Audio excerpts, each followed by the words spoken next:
Nous rendons grâce à Dieu pour toutes choses. Nous remercions le Seigneur pour sa fidélité. Pour ce réel dimanche, deuxième dimanche de l'an 2017.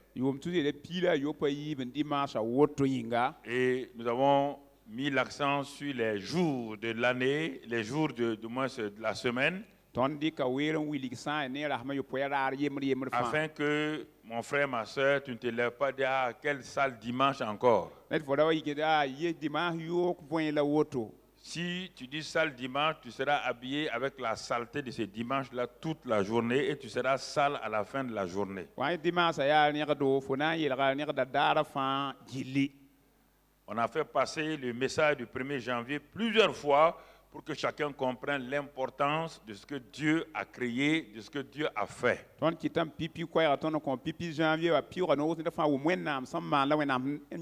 a dit bon, c'est bon, bonjour. Il a créé jour, il dit c'est bon, premier jour. Dieu n'a jamais donné un nom et il n'y a pas lundi, mardi dans la Bible.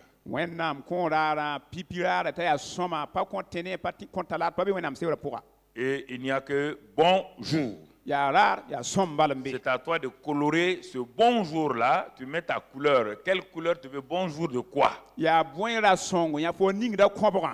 Bonjour de victoire ou bonjour de santé ou bonjour de succès. C'est à toi de colorer le jour. Le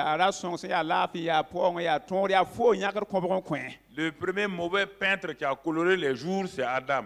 Il a pris sa langue pala. Et il est parti peindre les jours là mauvais et Satan a retiré pour dominer les jours. Et depuis ces jours-là, quiconque refuse de dire ce que Dieu dit, on n'a qu'à beau prier pour lui, rien ne se passe, car c'est ce que tu as dit qui s'accomplit dans ta vie. Et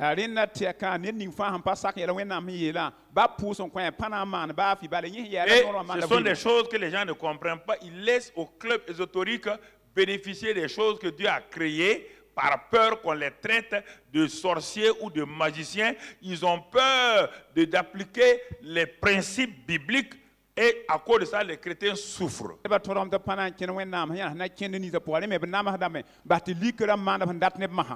Le surnaturel, on peut pas, les gens n'ont jamais accepté le surnaturel, applaudi le surnaturel 100%.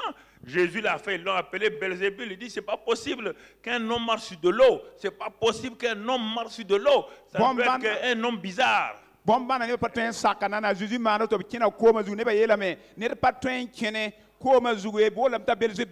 Alors, avant de commencer donc ce matin, nous allons nous ici nous poser une question. Je dois me poser une question. Et la question est, pourquoi le Seigneur m'a-t-il sauvé et gardé sur la terre? Je voudrais que vous vous posez la question. Parce que la plupart des gens ne se posent. Ils croient qu'ils sont devenus chrétiens pour demander à Dieu ça, aller à l'église. Non, non, non. Pourquoi, quand Dieu m'a sauvé, au lieu de m'amener au paradis directement, il m'a gardé sur la terre?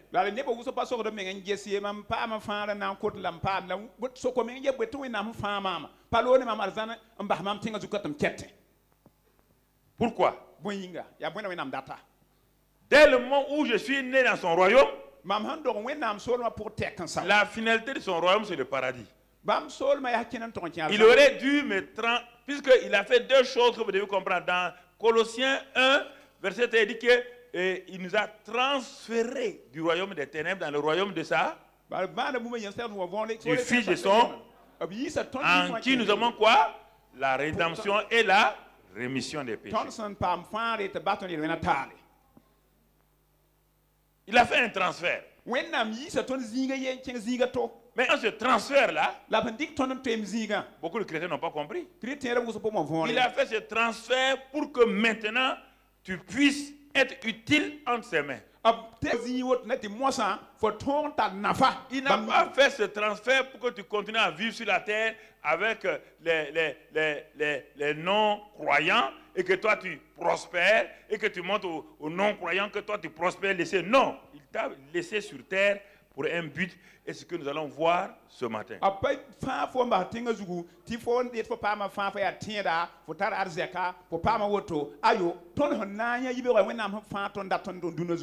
Et l'un de ces buts-là, c'est que régulièrement, tu dois réjouir le cœur du Papa bon Dieu.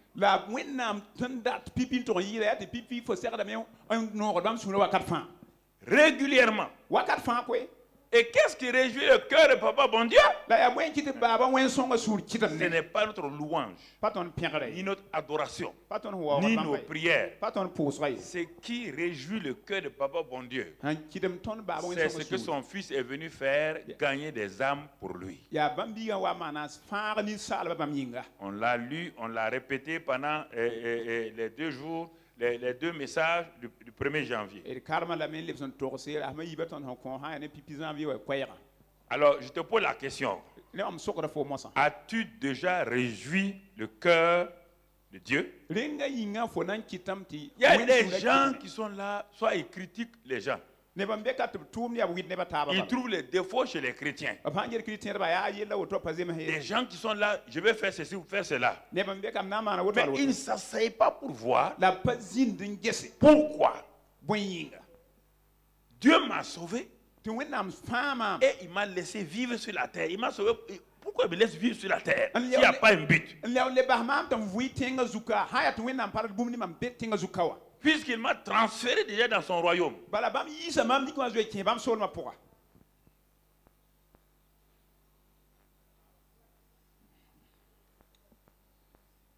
Vous comprenez? Regardez le voleur. Quand il a dit qu'il croit, il reconnaît Jésus. Lui, il est le premier à avoir été transféré. Il n'a pas pu vivre sur la terre parce que les hommes l'avaient déjà condamné. Mais comme les hommes ne t'ont pas condamné, toi tu n'es pas en train de mourir. Dieu t'a gardé pour un but. Pour un but. Pas pour être directeur. Pas pour être ministre. Pas pour être homme d'affaires. Non. Non et non.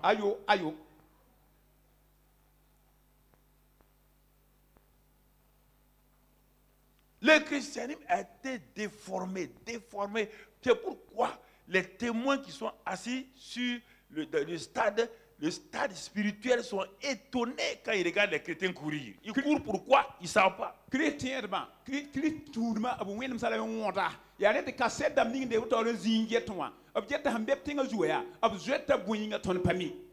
Nous allons ouvrir nos Bibles dans Matthieu 6, 33. Matthieu chapitre 10, vous savez pourquoi Dieu a laissé la Bible? Parce que là encore, je méditais ce matin et hier. Le Seigneur me dit, mais certains ne veulent pas qu'on cite des versets bibliques dans la prédication. D'autres veulent que le prédicateur donne sa pensée. Il dit la pensée du prédicateur n'a aucune force, n'a aucune puissance. Non. Les Nietzsche avaient des pensées. Les Einstein avaient des pensées. Les Aristote avaient des pensées. Ça n'a pas changé la vie de quelqu'un. Ce n'est pas une affaire de penser. Et le Seigneur me dit, mais dis-leur, ceux qui pensent ça, quand on dit d'ouvrir la Bible, ils ne veulent pas les versets. Ils veulent que l'homme de Dieu les encense, on dit alléluia, ça va aller, marcher. Mais dis-leur, comment moi-même Jésus là, j'ai rencontré Satan pour le vaincre déjà au désert. C'est par quoi? C'est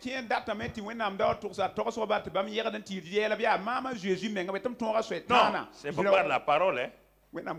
Non. Par les Écritures. Pas confondre les deux. Il y a la parole écrite, il y a la parole parlée, il y a la parole esprit, il y a la parole vivante, la parole devenue chair.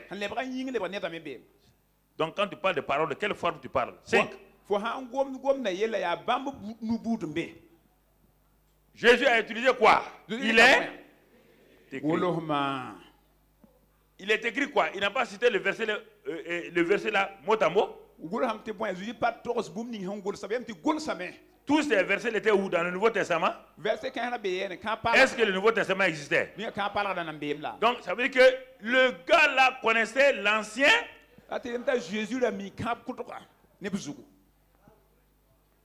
Vous ne voulez pas ouvrir vos Bibles, vous voulez jouer en disant ils n'ont qu'à dire des paroles. Et surtout en Europe là. Ils viennent à l'église les croisant les bras comme ça. Tu es trop petit pour comprendre ce qu'on te dit en esprit. Écoutez-moi. Jésus lui-même. Jésus est quoi? C'est pas la parole incarnée? Hein?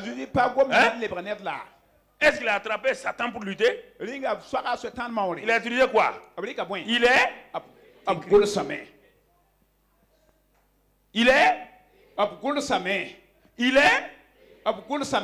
quand il a fait ça 3 fois, Satan a fait quoi? Il a dit, bon, Satan, moi je pense, tu vois, hein, moi je pense que bon, on doit pas, il ne faut pas faire comme ça. Hein. Moi je n'aime pas ça. Hein? Je n'aime pas ça.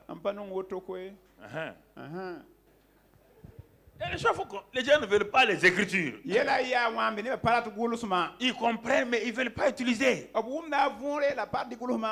Ils veulent utiliser leur propre pensée. Moi, je pense. Non, tu n'as pas de pensée dans le royaume des cieux. Il n'y a pas de liberté de penser dans le royaume des cieux. Il n'y a pas de liberté de penser dans l'armée. Aucune armée du monde. Les armées indisciplinées, là, ce sont ces armées où les gens ont leur propre pensée.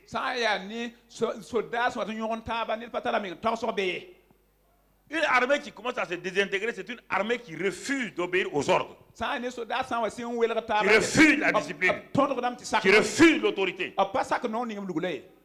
Et les chrétiens, c'est une armée. Dès qu'on refuse les paroles de notre capitaine en chef, il a dit, il est écrit. Tu dois dire, il est écrit. Quand il dit, il a dit, tu dis, il a dit.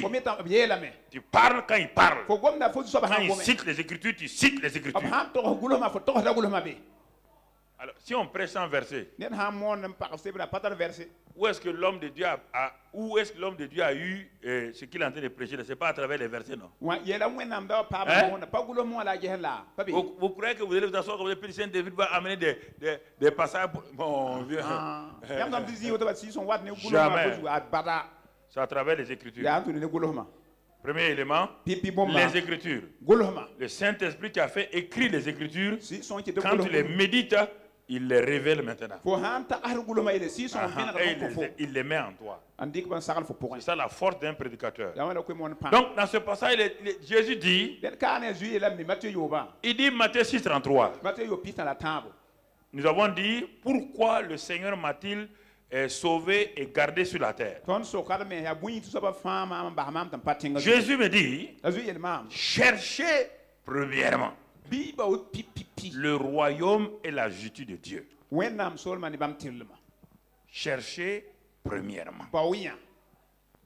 Donc, première chose, quiconque est né de nouveau sur cette terre est devenu chrétien. Bon, comme souvent le mot français là, c'est ça qui nous crée des problèmes. Chercher là veut dire simplement, mais en première, quand tu mets chercher premièrement, tu dis encore, mets en priorité le royaume de Dieu. C'est-à-dire, donner la priorité au royaume. Dès le jour où tu as été sauvé, tout de suite, tu donnes la priorité au royaume. Et la plupart des chrétiens ne font pas ça. Ils commencent à dire maintenant, Seigneur, tu vas me donner ça, ça, ça, ça, ça. Ils sont derrière tout le temps frustrés, déprimés. C'est pourquoi ils sont déprimés. Tout le temps, donne-moi ça. Et quand ils ne donnent pas comme des petits enfants gâtés, gâtés, ils ne vont plus à l'église, ils ne lisent plus la Bible, ils ne prient plus. Ça, c'est des enfants gâtés.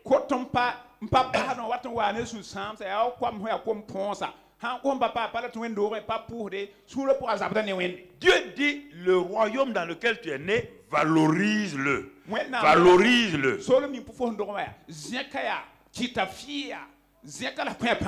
Mets-le en première place.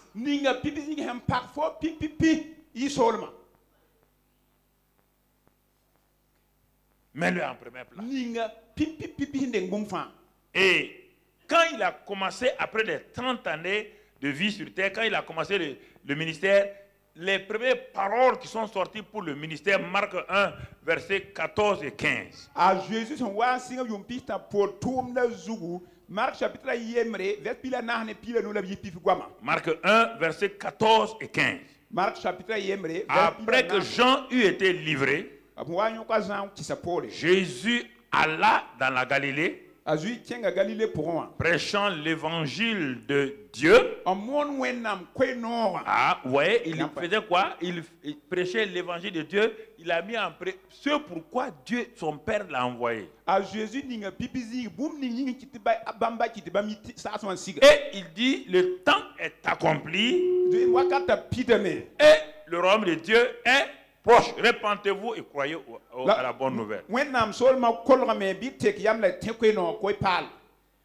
Sa prédication reposait sur le royaume. Pendant 3 ans et demi, il parlait royaume. Il vivait royaume. Il démontrait le royaume. Il manifestait le royaume. 3 ans et demi. Et en 2017, nous, on est en train de parler de ça. Regarde l'importance. 2017 années plus tard, ce petit message, le royaume est là. Prêché en Israël par un jeune homme de 30 ans. Ce message s'est levé, aller au-delà des continents. Sans radio, sans satellite. Message prononcé par un jeune homme de 30 ans dans un seul lieu. Avec 12 disciples. Son premier message, il n'y a pas beaucoup de foule. Mais regardez la puissance. L'air, l'atmosphère. Rien n'a pu arrêter ça. Parce que la Bible dit que la parole de Dieu court avec vitesse. Et quand on dit vitesse, c'est plus rapide que la vitesse de la lumière. Alors, frères et sœurs, est-ce que vous comprenez? C'est pourquoi il dit, premièrement, valoriser le royaume. Parler du royaume. Prêcher le royaume. Manifester le royaume de Dieu.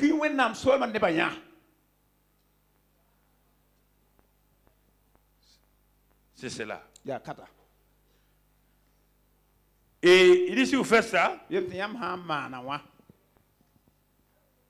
allez voir la suite. Il dit, ce dont vous avez besoin là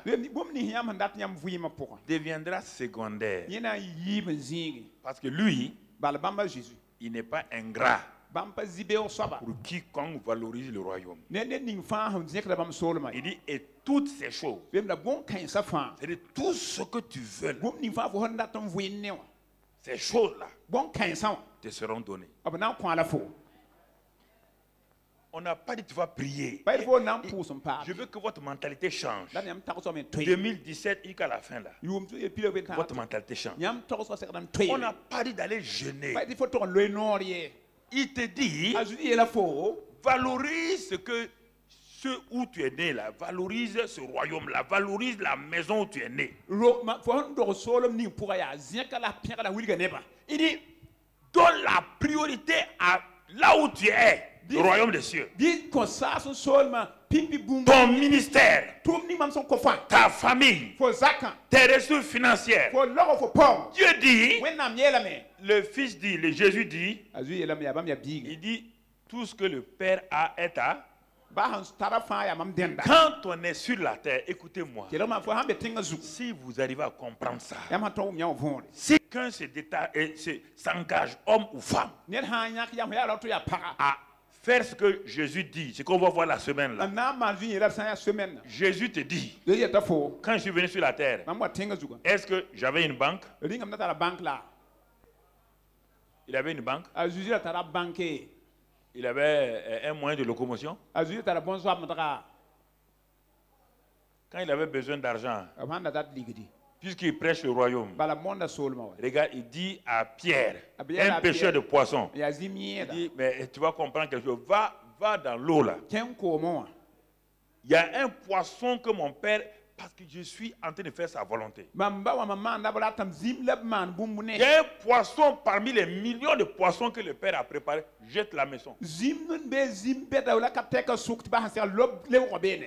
Pierre est parti, c'est ça.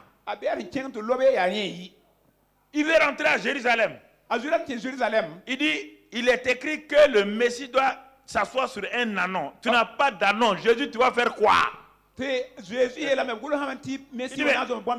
que le Père a créé est pour moi. Il dit il y a un anon spécial qui est attaché là-bas. Allez, si vous voulez le détacher, les gens vont venir dire qu'est-ce que vous faites? Dites que le maître a besoin. Ça veut dire dites-lui c'est que le maître a besoin. Cela veut dire quoi? Si vous faites l'œuvre de Dieu, tout ce dont vous avez besoin, quand vous allez partir pour chercher, les gens vont s'élever, vous direz au nom de Jésus, j'ai besoin de ça. Vous ne comprenez pas? Passer le temps à gêner, prier pour avoir des choses pour toi, et le royaume des cieux souffre, jamais. Tu n'auras rien. Et le royaume des cieux souffre, tu n'auras rien.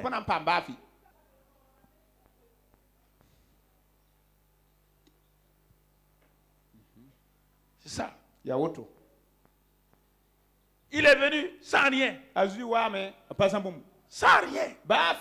Et il n'a manqué de rien. Sans rien. Et de. Tu as déjà vu Jésus aller gêner, prier pour avoir un habit?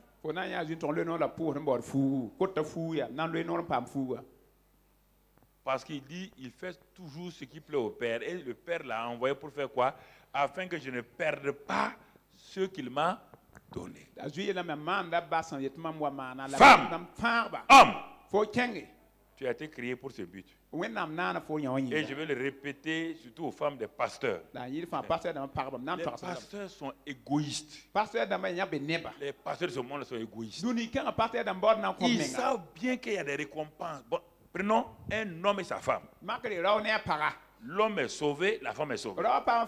Les deux vont aller au paradis. S'ils restent fidèles jusqu'au bout. Mais l'homme sait qu'il y a des récompenses au ciel.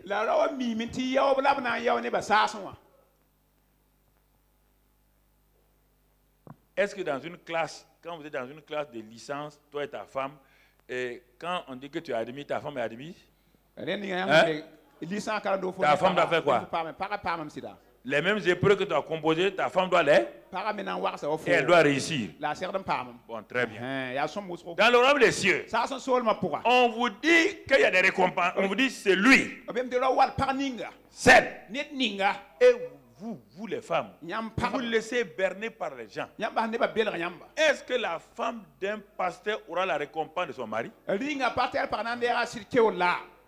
Pasteur, il faut arrêter. Hein? Donc, il faut l'attraper maintenant. Dis-lui. Hein? Jusqu'à présent, tu m'as flatté. Femme de pasteur n'a pas la récompense. Toi, tu gagnes les âmes là, moi, je ne les gagne pas. Quand Dieu va t'appeler Mamoudou, et au ciel là, toi, tu es content. Mais quand tu ne vas pas dans ton monde, au ciel, il n'y a pas de famille.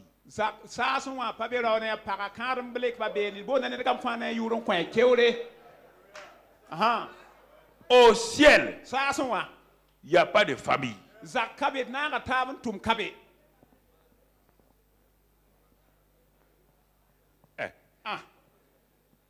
Au ciel, tu ne peux même pas t'approcher de ta femme, la caresser, elle t'appelle frère et tu l'appelles sœur.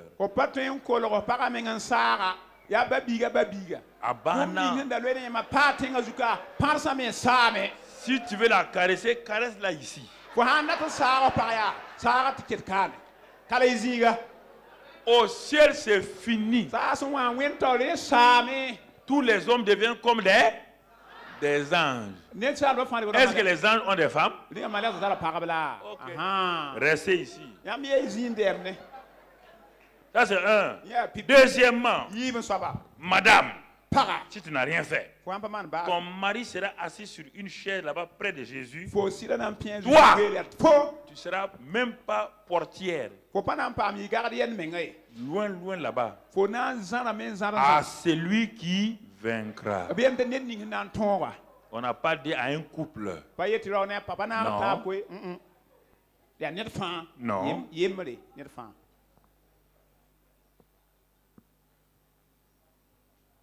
Non. Et c'est ça qui fait le mal.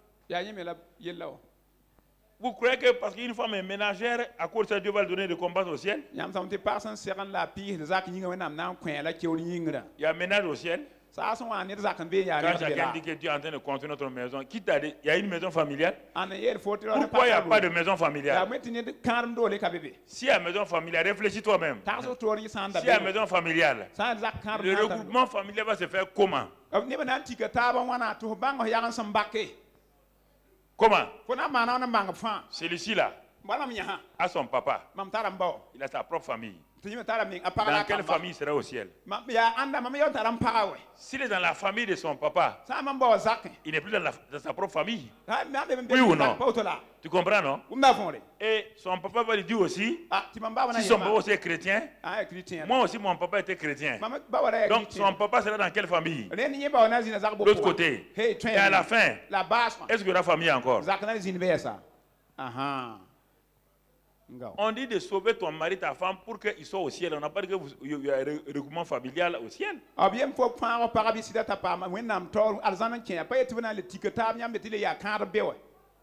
Reste là, ne travaille pas. Reste là, ne travaille pas.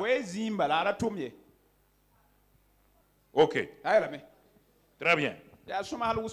Vous comprenez?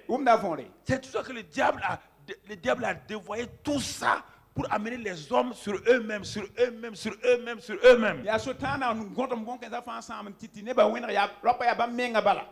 Mais Jésus dit que le royaume, de le chercher, de le prêcher, de le vivre, et maintenant, nos intérêts seront satisfaits. Il dit, regardez-moi, je suis né par le Saint-Esprit. J'ai été conçu par le Saint-Esprit. Pourquoi j'ai pu quitter le ciel pour venir sur la terre? Il dit, mais réfléchissez un peu. Entre le ciel et la terre, c'est des années-lumière. Pourquoi moi j'ai quitté le ciel? Qu'est-ce que je suis venu faire sur la terre? Réfléchissez un peu. Si vous croyez réellement en moi, vous devez croire tout, absolument tout. Pourquoi je suis venu sur la terre? J'ai pris femme. J'ai fait une entreprise. Je suis venu pour un but. Pour vous sauver.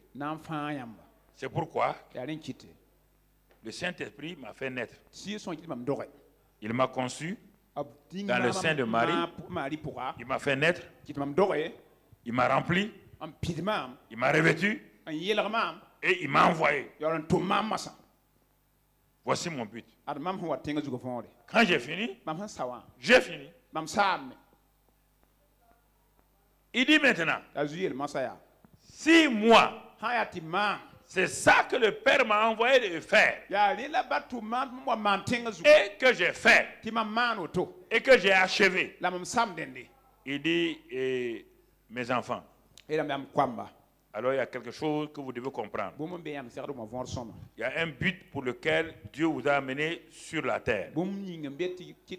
Et ce but-là, vous devez regarder attentivement. Il dit, quand le Saint-Esprit est venu sur moi, il m'a rempli. 1. Ensuite, il m'a revêtu de sa puissance. 2. Tout ça, ça se trouve dans Luc 4. Tout ça, c'est dans Luc 4. Luc 4, tout dans Luc 4. Et ensuite, quand Pierre a parlé de mon ministère de 3 ans et demi sur la terre, Pierre l'a résumé dans Acte 10, 38. Pierre a été avec moi 3 ans et demi et il a pu résumer mon ministère. Là-bas, il a dit, Dieu m'a oint du Saint-Esprit de force pour que j'aille de lieu en lieu, faire du bien et délivrant tous ceux qui sont sous l'emprise du diable. Car le Père est avec moi. Il dit, ah, Pierre, il a compris ça. C'est pourquoi quand je leur ai dit que je vais partir et que je vais les envoyer comme la même manière que le Père l'a envoyé. On l'a vu, le Père l'a envoyé. Il n'a rien fait de sa volonté. Mais en même temps, il n'a manqué de rien. Rien. Toute la richesse du royaume était à sa disposition. Missionnaire, vous comprenez ça? Toute la puissance, la richesse était à sa disposition pour accomplir sa mission. Pour accomplir sa mission. Vous tous, nous tous, vous qui regardez à la télévision, c'est la même chose. Nous sommes tous des missionnaires dans notre quartier, dans notre ville, dans nos villages, et ensuite en Samarie, jusqu'aux extrémités de la terre.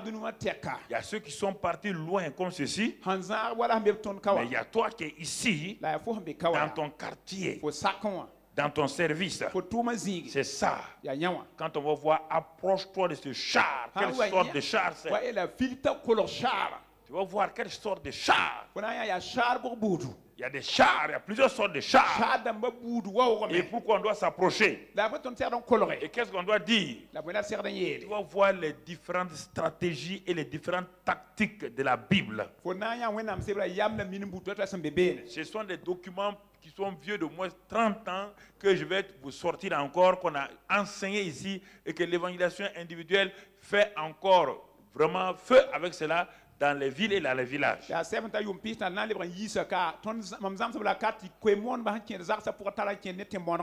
Et mon frère, ma soeur, et Jésus de nous dit dans Jean 20, verset 21 à 23. Jean 20, verset 20, verset 21 à 23. Et qu'est-ce qu'il nous dit là-bas? Jésus leur dit, maintenant il est ressuscité. Et c'est le premier jour de la semaine, le dimanche là, étant ressuscité, et ils étaient enfermés de peur, il est rentré par le mur. Regardez, il leur dit, la paix soit avec vous. Comme le Père m'a envoyé, ou encore de la même manière que le Père m'a envoyé, moi aussi je vous envoie. Verset 21 va nous dire comment le Père l'a envoyé. Après ces paroles, il souffla sur eux et leur dit, recevez le Saint-Esprit. C'est pourquoi il doit recevoir le Saint-Esprit. Le verset suivant encore. C'est pour faire quoi? Ceux à qui vous pardonnez les péchés leur seront pardonnés. Et ceux à qui vous allez retenir, les péchés seront retenus. Oui, il montre déjà ici quelque chose. Il est ressuscité et il va partir. Il commence à nous révéler ce qu'il attend de ceux qui sont avec lui et de tous ceux qui vont venir.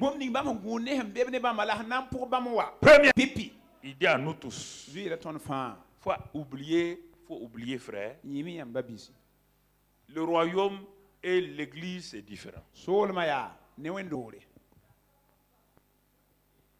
L'église est l'agent du royaume. Alors, si l'agent du royaume ne travaille pas, le royaume ne peut pas s'étendre. Mais pour que l'agent du royaume travaille, il faut que l'agent comprenne quel est son rôle, son but, pourquoi elle est là. Quand une banque s'implante quelque part, elle ouvre plus tard des agences. Et les agences ouvertes dans les quartiers et dans les villes montrent le nom de la banque. Et ça veut dire que si vous entrez dans cette banque-là, dont le nom est au fronton donc du bâtiment, tous les services que la banque mère fait quelque part, vous allez trouver ces services-là, même en miniature, dans cette agence-là.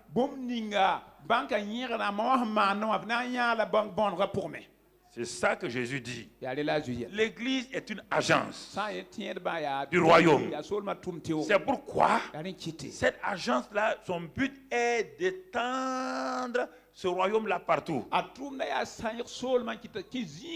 Une banque arrive dans un pays, met le siège dans la capitale. 20 ans plus tard, toutes les provinces ont des agences. La banque a donc dominé tout son territoire. C'est ça qu'on vous a enseigné l'année passée, l'année du triomphe. Vous avez cru que vous triomphez, c'est pour s'asseoir maintenant. Cette année, c'est l'année du Goumbé des danses. Dans votre tête, c'est ça, l'année du Goumbé des danses.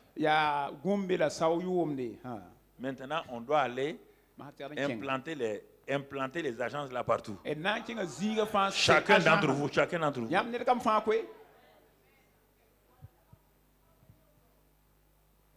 Comprenez?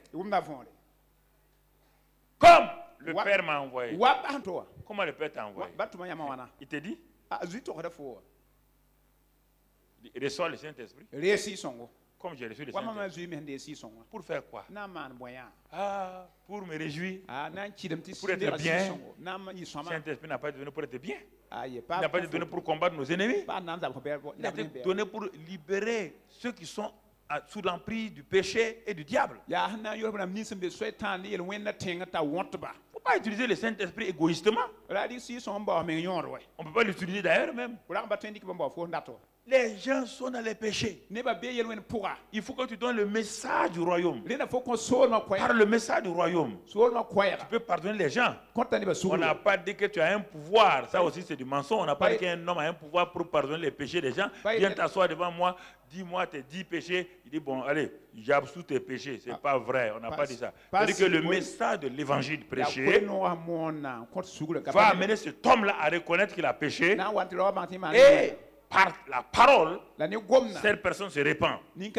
Et maintenant, tu le conduis de la prière de repentance. La personne, ses péchés sont pardonnés, il est sauvé. C'est ça le pouvoir que Dieu a donné à tout chrétien. C'est pas à tout le monde. Tout le monde s'en accepte.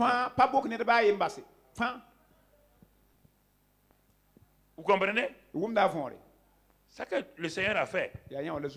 Donc, voilà ce qu'il a fait. Il a dit. Maintenant, quand il a fini, au bout de 3 ans et demi, les disciples voient leur chef s'arrêter et il va leur dire des paroles étranges. Il va dire des paroles étranges. Et puis, il ne leur parle pas directement, il est en train de parler à quelqu'un. J'ai noté des passages, Jean 17. On va aller sur Jean 17, à un moment donné, on va s'arrêter là-bas. Verset 1. Après avoir, il a parlé du Saint-Esprit, donc 16, 14, 15 et 14. Maintenant, dans Jean 17, il s'arrête maintenant. Il s'arrête. Il voit que les chrétiens, et les disciples l'écoutent. Il dit, Jésus leva les yeux au ciel. Il est en train de parler à quelqu'un. Et il dit, Père, l'heure est venue. Glorifie ton Fils afin que ton Fils te glorifie.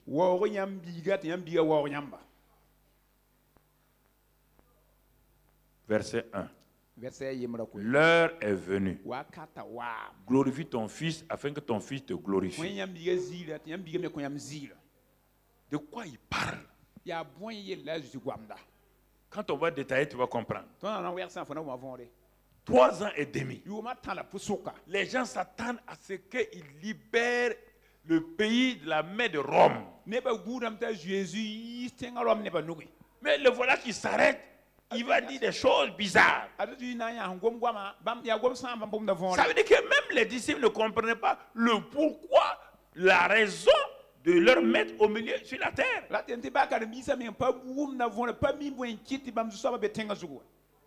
ne comprennent pas. Et la plupart des chrétiens deviennent chrétiens sans comprendre pourquoi ils sont devenus chrétiens. Et il ne parle pas à ses disciples, il est en train de parler à quelqu'un qui ne voit pas. Donc il le regarde, il lève les yeux et il l'écoute. Il dit des paroles étranges. Verset 4. Verset 4. Je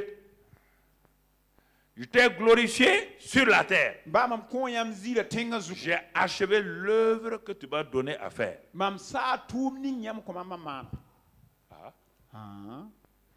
Les disciples se sont donné des coups. Est-ce que vous entendez ce qu'il dit? Il dit qu'il a achevé l'œuvre que tu lui as donnée. Je t'ai glorifié. Ah bon? Donc tu es venu sur la terre pour glorifier le Père.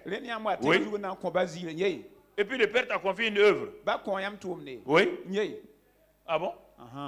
Tu n'es pas venu libérer Israël de la main de Rome. Il dit non.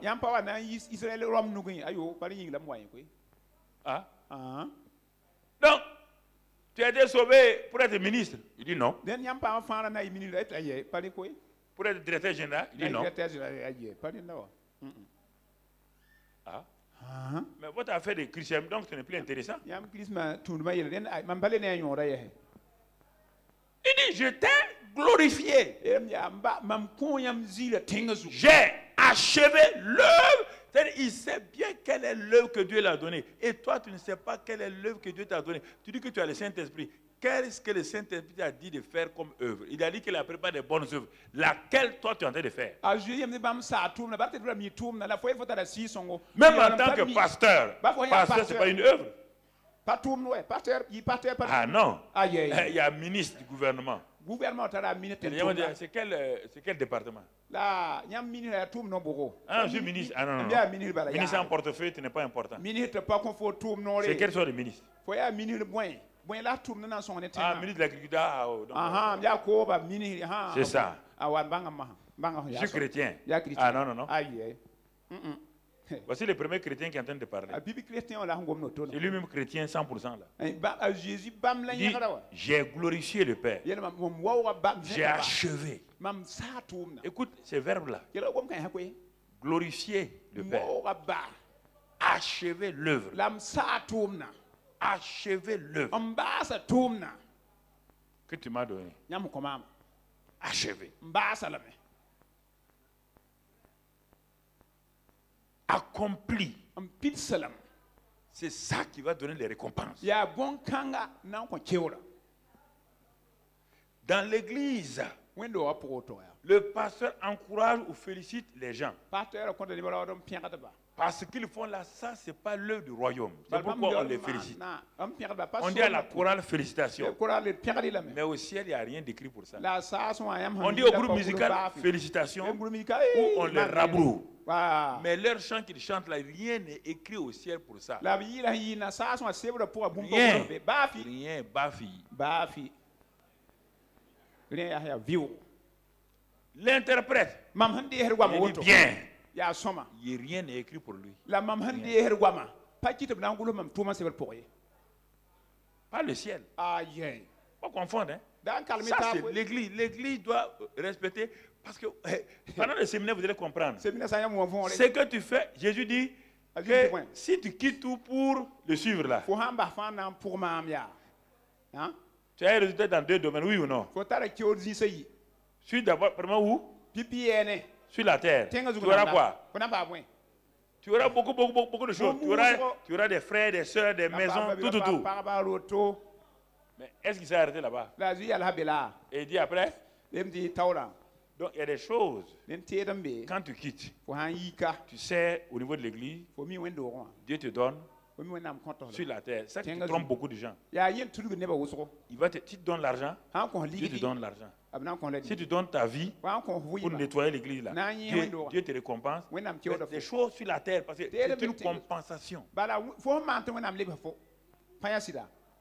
Mais il y a des choses qui n'ont pas de prix. Ce sont ces choses qui n'ont pas de prix là, sur la terre, que le ciel prend en compte. Par exemple, amener une âme à Christ. Le pasteur ne peut pas te féliciter. Il ne peut rien te faire. C'est directement au ciel. Mais écoute, non, écoutez, il y a des choses. Ok. Je vais vous dire quand vous faites ici là, Dieu vous donne.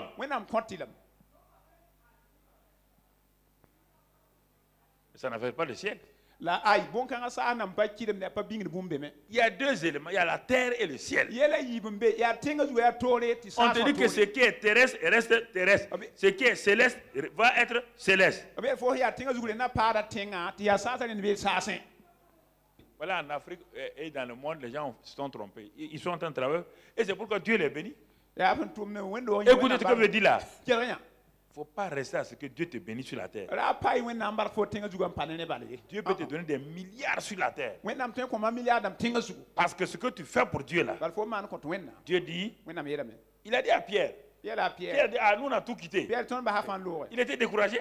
Donc il n'y aura rien. Dieu dit non, vous ne comprenez pas le royaume. Si vous avez quitté vos frères, vos soeurs là, vos maisons là, vous allez avoir 100 fois plus de maisons sur la terre et tout autour. Il dit mais c'est pas ça. La chose la plus importante, c'est pas ce que je vais multiplier sur la terre vous donner. Alors que la plupart d'entre vous, vous venez souvent les séminaires, quoi. C'est des choses comme ça que vous cherchez. Jésus dit, je t'ai glorifié. J'ai achevé l'œuvre que tu m'as confiée. Verset 5. Et maintenant, Père, glorifie-moi auprès de toi de la gloire que j'avais auprès de toi avant que le monde fût. Et tu entends? Tu entends? D'où tu es venu, tu dois repartir là-bas. Tu dois repartir là-bas les mains comment? Il est venu du ciel. Il retourne où? Chacun d'entre nous, nous venons d'où? De l'éternité, oui ou non? À la fin de notre vie, on retourne où? Mais tu retournes comment? Les mains quoi? Tu peux amener l'église, le bâtiment? Tu peux amener les bancs? Tu peux amener les haut-parleurs? Mais quand tu vas au ciel là, tu amènes quoi? C'est de ça qu'on te parle.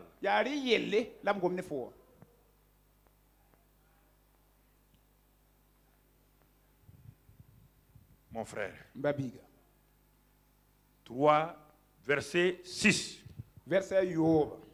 J'ai fait connaître, écoutez la suite, il est en train de parler. Vraiment, je t'ai glorifié sur la terre. Écoutez bien les termes. Je t'ai glorifié sur la terre. Ma vie n'a jamais mis honte sur ton nom. Ma vie, dans aucun comportement de ma vie, je n'ai honni, je n'étais pas honni. Deuxièmement, l'œuvre que tu m'as confiée là, je l'ai achevée. Deuxième chose, c'est pas fini. Il est en train de faire le compte rendu. Il est en train de faire le compte rendu. C'est cette certitude que chacun doit avoir. C'est pas la peine que quand on enterre quelqu'un, que ce soit l'église qui dise que le gars il a été un bon moment. C'est de faux témoignages.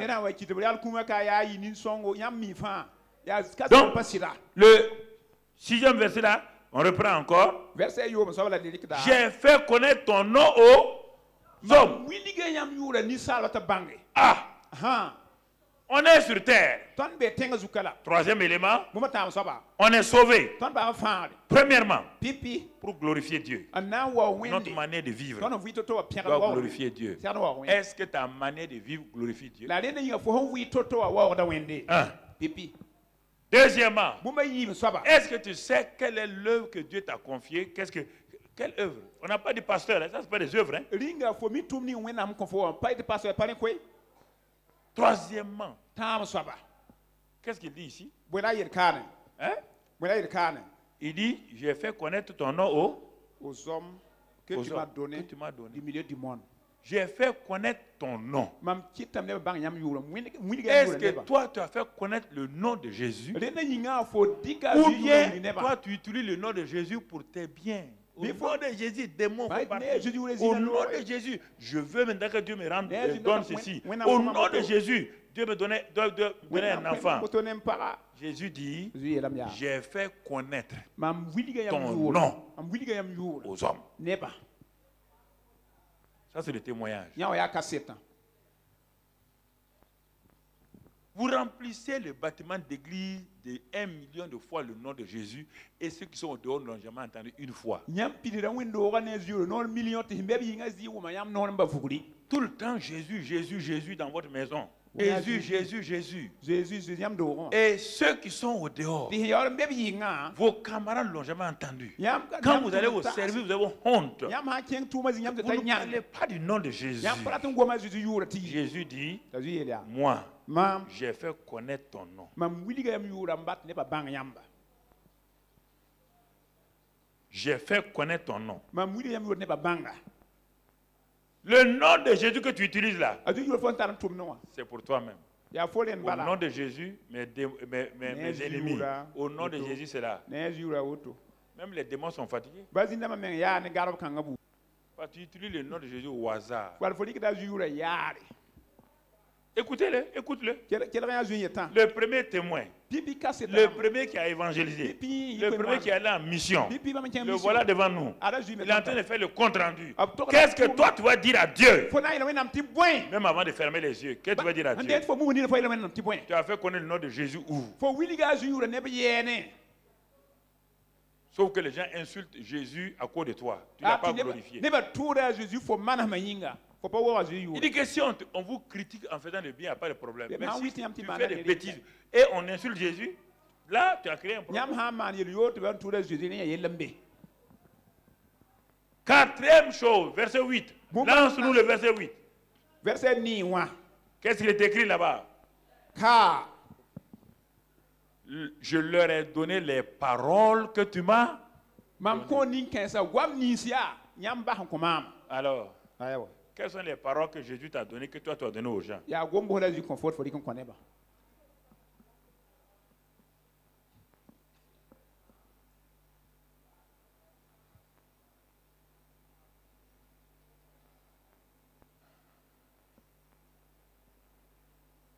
Vous voyez comment plusieurs d'entre nous, vous êtes à côté de la plaque, vous êtes en train de gêner, prier,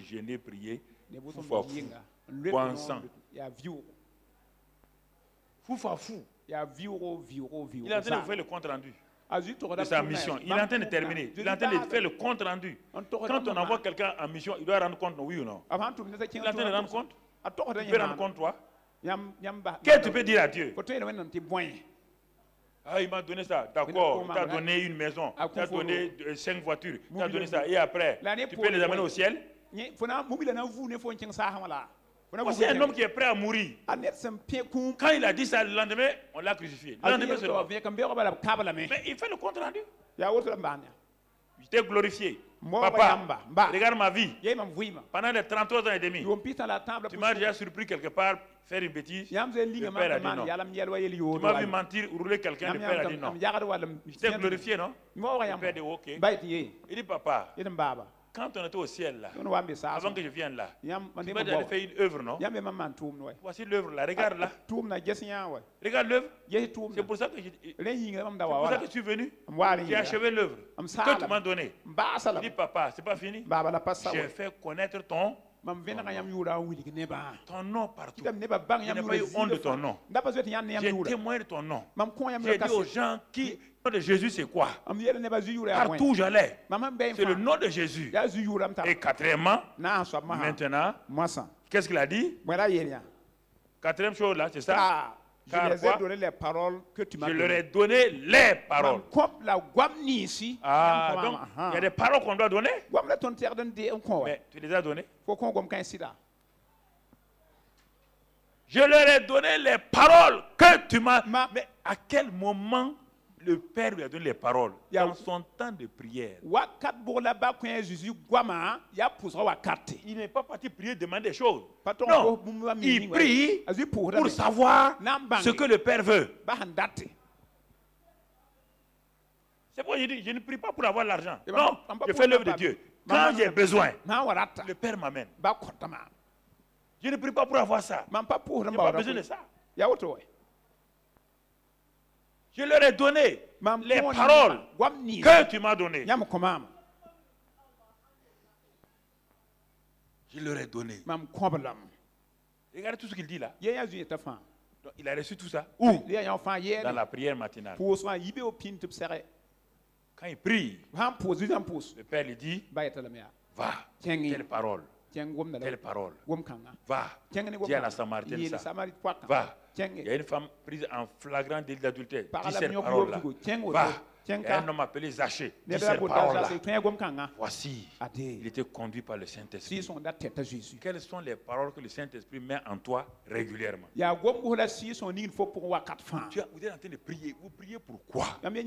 Et Dieu est si puissant. Il ne peut pas vous protéger. Vous priez, la peut vous protéger des démons, des sorciers. C'est une foutaise à Dieu. Une foutaise.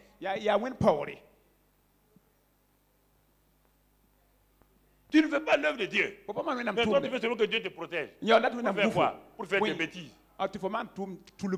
Dieu n'a qu'à me protéger pour faire mes bêtises. Dieu va le faire. Même les anges qui sont derrière toi ils vont te dire, ils vont pas accepter. Ils vont dire à Dieu, hey, ce gars-là, nous, on ne va pas le suivre. Hein. Parce qu'il ne te glorifie pas. Il n'accomplit pas ton œuvre. Ce qu'il veut, c'est l'argent. L'argent. Dieu dit, ok, laissez, je vais lui donner l'argent. L'argent va sortir par ses nez et ses oreilles. L'argent aura tellement une mauvaise odeur qu'il aura honte de l'argent lui-même. Il aura honte des femmes. Si les femmes qui veulent là, il va donner toutes les femmes. Il dit, il n'a pas vu Salomon. Hein. Il n'a pas vu Salomon. Je leur ai tout donné. Mais il ne m'a jamais glorifié. David s'est arrêté, il a glorifié. Le père a dit, il a glorifié le fils. Et il a dit, oui, David, tu as raison. Tu as eu beaucoup d'erreurs, mais tu m'as glorifié. Mais le fils là, je lui ai donné tout. David a combattu avant d'avoir les choses. Le fils est rentré dans la bénédiction du Père sans effort. Mais regarde la fin. Il n'a jamais appris à glorifier son Père. Comprenez? Vous voulez des choses?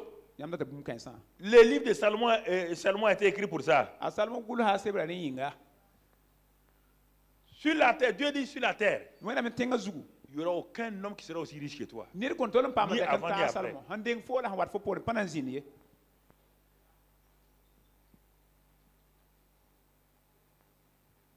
Il a eu la paix dans le pays. Tout son règne là. Aucun ennemi. Dieu a bloqué tous les ennemis. Au temps de son père David, sur le front de bataille, permanemment, bataille, matin, midi, soir. Quand Salomon est arrivé, même pas un seul jour, tu as déjà vu Salomon a combattu une armée? Au contraire, tout le monde venait faire quoi? Tout le monde venait, même l'Égypte, il venait faire quoi? Tout le monde venait se soumettre à qui? Regardez, vous voulez ça, c'est ça que vous voulez là. Vous ne voulez pas glorifier Dieu. Vous voulez, mais il a rendu, on dit qu'il a rendu l'or comme des cailloux. En Israël, tout le monde avait l'or. Il n'y a pas de pauvres. Ni là-dedans. En son temps, il n'y avait pas de pauvres. Il avait la bonne santé. Pas de maladie, rien. Il n'a ni glorifié Dieu. Il n'a pas achevé l'œuvre que Dieu lui a donnée. Il n'a pas fait connaître son nom. Rien. Dieu a fait quoi?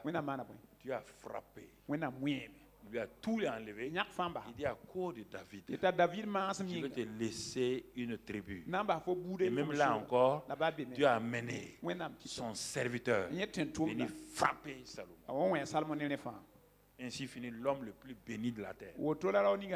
C'est bénédiction que vous voulez. Vous ne voulez pas faire ce que Dieu a dit. Okay. Dieu va vous donner. Pasteur, Dieu va vous donner tout. Ces villas que vous voulez, il va vous donner. Ça va servir à quoi? Ces voitures, il va vous donner. Ça va servir à quoi? Ça sert à quoi? Tu comprends? 4 choses. Glorifier. Hein? Achever l'œuvre. Faire connaître ton nom. Donner les paroles. C'est le thème de l'année. Témoignage. Aller évangéliser. Mission. Financer la mission. Bénir. C'est ça. Mais comme on n'a pas commencé le séminaire, je ne vais pas développer. Dieu est prêt à nous donner tout. Quand le royaume est mis en première place, toute la bénédiction qui vient là, ça s'harmonise avec les lois et les principes du royaume. Et la bénédiction de Dieu en ce moment n'est pas suivie d'un chagrin. La bénédiction de Dieu est suivie de chagrin, mon ami. Voici la bénédiction de Dieu. Elle est suivie de chagrin. Elle est là. Si je suis Dieu, la bénédiction n'a pas de problème. Voici Dieu. Si je le suis, toute bénédiction sur lui là vient sur moi. Au nom de son fils Jésus. Mais quand, à un moment donné, Dieu va ici, moi je vais ici. Dieu dit, mon fils, c'est pas moi, hein? Moi, ma bénédiction est toujours ici. Toi, tu es ici. Et celle que tu as déjà reçue là, comme elle n'est plus liée à moi, elle commence à pourrir. Même celle que tu as là, pourrir. Pourrir comment? Spirituellement. Pourrir comment?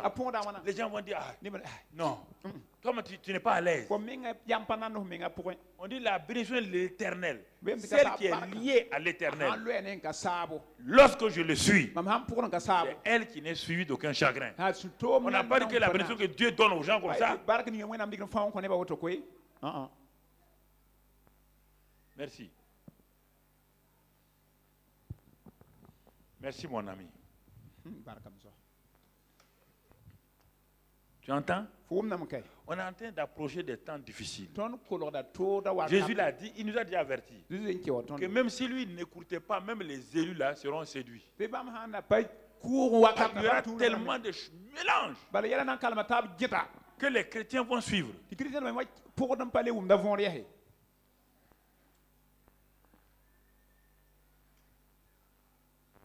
C'est pourquoi ces derniers temps, le Seigneur m'a rappelé, il dit, mais le texte de ton appel que je t'ai donné quand je t'ai appelé, le texte sur lequel je t'ai dit de te baser là, est-ce que tu suis ça avec fidélité? Il dit, relis-le. Ces derniers temps, j'ai commencé à le relire. Je me suis repenti devant Dieu. Je me suis repenti devant Dieu. Ce texte-là, je vais te le dire, si tu ne le sais pas, comme tu n'étais pas là au début, ça est dans la cour, c'est affiché plusieurs endroits. 2 Timothée 4. 2 Timothée 4. C'est ça mon texte d'appel. 2 Timothée 4. Que tu saches, c'est ça mon texte d'appel, mon ami. Et chaque fois que je dévie de ça, Dieu me ramène à l'ordre.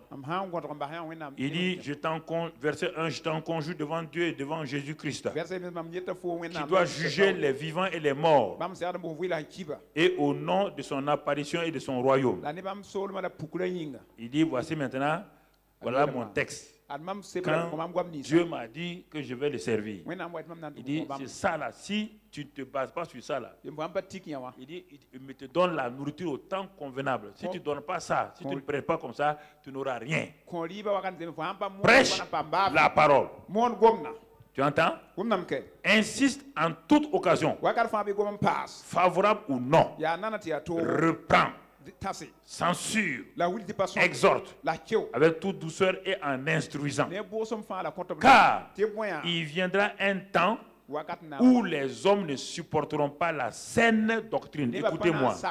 Mais ayant la démangeaison d'entendre des choses agréables. Ils se donneront une foule de docteurs selon leurs propres désirs.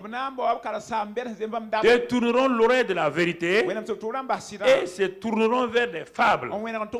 Mais toi, sois sobre en toutes choses, supporte les souffrances, fais l'œuvre d'un évangéliste, remplis bien ton ministère. Tout mon ministère se trouve ici. Tout est là-dedans. L'enseignement, l'évangélisation, l'exhortation, tout se trouve ici. Tout se trouve là. C'est ça que Dieu m'a donné. C'est ça mon texte.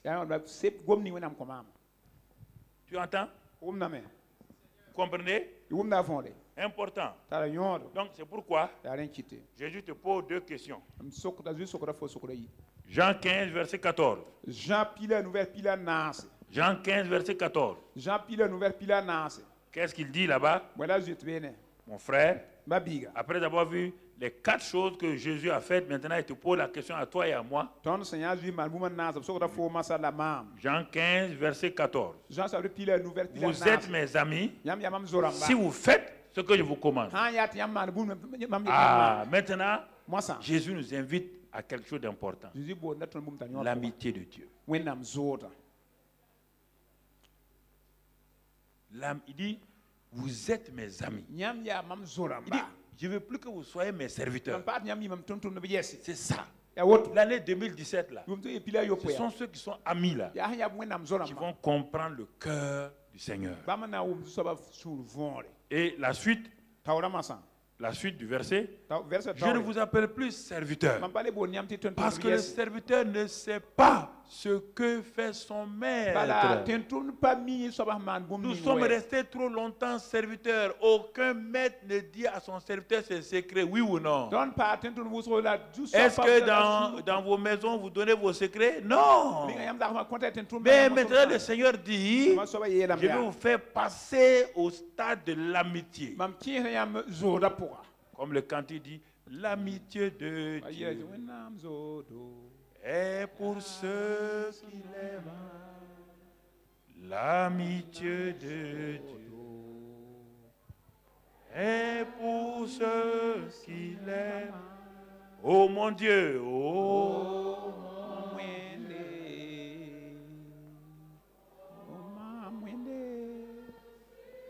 Dieu, à toi.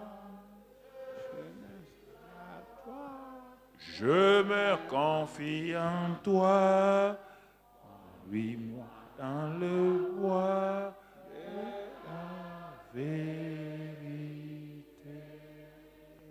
Il dit, vous êtes mes amis.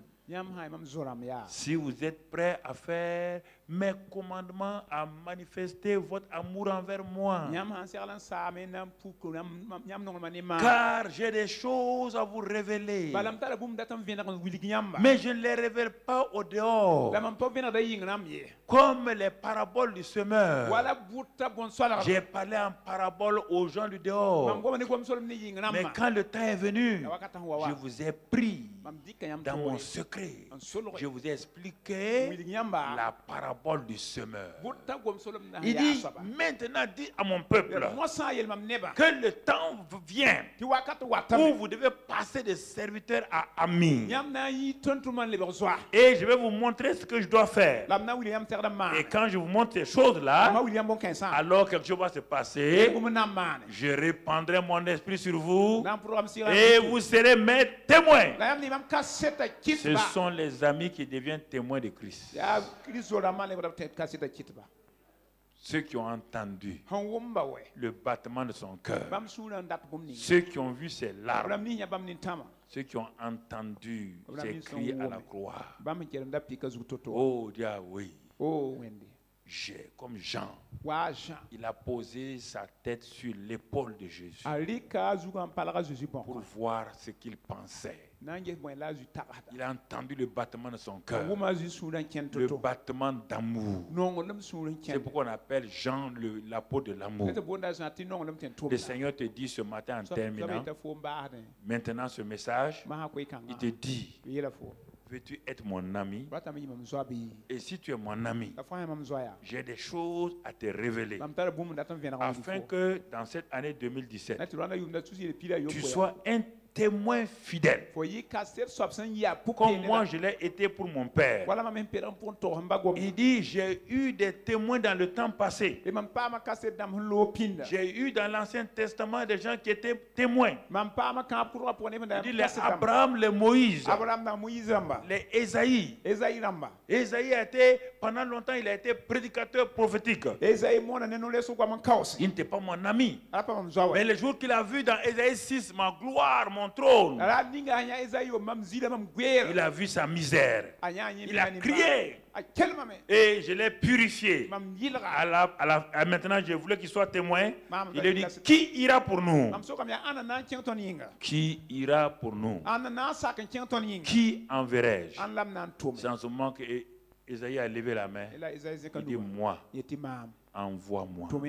Alors, frères et sœurs, en cette année 2017, deuxième dimanche, j'ai voulu t'interpeller et m'interpeller pour que nous puissions comprendre. C'est un défi que Dieu veut que nous relevons. Oui, dans le Nouveau Testament, il y a eu les Sauls de Tarse, les Philippe. Dans l'Ancien Testament, il y a eu les Gédéons, les Élisée, les Déborah, qui ont été des témoins de Jéhovah. Et aujourd'hui, nous sommes témoins de Christ. Parce que les Sauls de Tarse ont accepté. Vas-tu répondre à l'appel ce matin? Comme Ésaïe, vas-tu, mon ami, maintenant que le temps est venu pour que tu répondes à l'appel, laisse tes bics, tes crayons, tes téléphones et tout, et tes ordinateurs. Pendant 2 minutes, 3 minutes, tu vas rentrer en toi-même. Ne perds pas ton temps, pose-les, après tu vas les, quand tu auras fini. Parce que parfois vous perdez du temps, laisse-les sur tes pieds et puis baisse ta tête simplement. As-tu entendu la voix du Seigneur aujourd'hui? Il a lancé un cri strident. Le Seigneur crie. Vas-tu l'entendre aujourd'hui? Maintenant que sa voix retentit. Comme au temps d'Ésaïe. Il a dit, qui enverrai-je? Qui ira pour nous? En cette année 2017, Dieu cherche des amis témoins. Des amis qui seront ses témoins. Qui vont être prêts. Allez donner, rendre témoignage de Jésus. Qu'il est bon, qu'il est mort à la croix. Ils sont prêts à aller de ville en ville, de village en village. Évangéliser. Qui sont prêts à aider la mission. À aider la mission dans tous les domaines. Spirituel, financier, physique et tout. Voici la priorité du Seigneur en cette année 2017 et suite. Est-ce que tu as entendu le cri du Seigneur ou bien tu es venu encore simplement parce que tu veux que Dieu te bénisse? N'es-tu pas un réservoir creusé et crevassé? Les bénédictions de Dieu viennent et ça s'en va. Parce que tu n'as jamais cherché à mettre en première place le royaume. Le Seigneur te dit ce matin, veux-tu être mon ami témoin? Reste pour voir, est-ce que tu es prêt, tu es prête pour ça? Chacun doit répondre à Dieu. Pas en fermant la bouche. Regarde bien. Et il dit, je veux ton amitié. Tu as été longtemps serviteur, servante. Je veux ton amitié. Je veux que tu sois mon ami témoin. Veux-tu aujourd'hui dire oui à Dieu? Ou bien encore, tu veux venir à l'église seulement parce que tu veux un mari, une femme, tu veux un travail, tu veux la guérison, mais tu ne veux pas être ami et témoin de Christ. Toi qui as la télévision, Internet, c'est la même chose pour toi.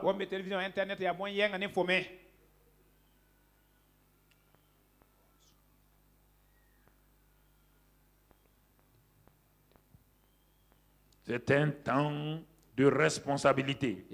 Même si tu es pasteur déjà, tu es déjà pasteur, Dieu te dit, jusqu'à présent tu as servi avec l'esprit de serviteur, de servitude, mais maintenant Dieu veut Est-ce que tu veux être son ami, connaître les choses et puis aller parler de son nom et faire les choses que Jésus a dites qu'il a faites?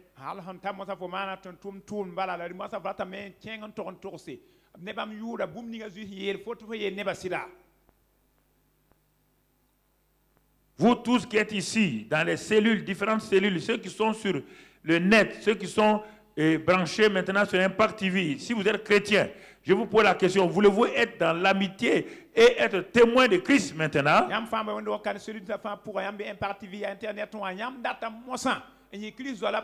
N'êtes-vous pas fatigué tout le temps de demander à Jésus des choses? Demandez, demandez, jamais vous ne partez pour donner. Jésus a quitté le ciel pour venir nous donner.